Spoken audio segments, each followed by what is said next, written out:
There are a few other interface elements that are worth pointing out. They're not always shown though, and I don't have them up at the moment. So if you go to this view menu, these are other areas that we can bring up.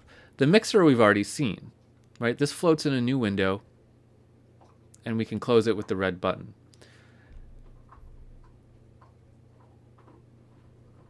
The play panel is something you'll want to see every now and then. This controls some of our playback elements like the speed and the volume.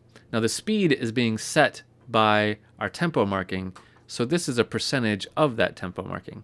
We can slow it down or speed it up.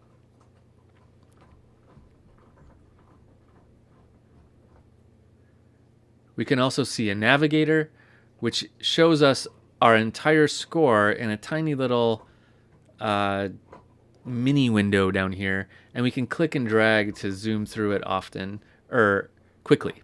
This is handy if you're on a really big score and you just need to like zoom to page 20 or something.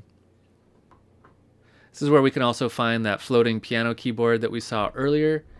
It's here. If I just click on the title bar and drag it out, I can put it wherever I want. I can put it up here. I can put it off the screen, whatever I want. If I double click on that title bar again, it goes back to being docked into the bottom of the screen. And that is true, by the way, on any of the windows that are built in. If I double click on the inspector window, it turns into a floating window, and I can move it around. If I double click on it again, it locks itself back into place.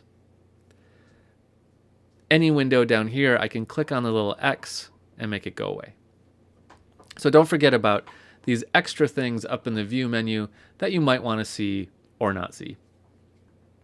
Okay, now that we know our way around quite well, let's start talking about inputting notes, like the main meat and potatoes of this program, right? Let's dive into that in some new videos.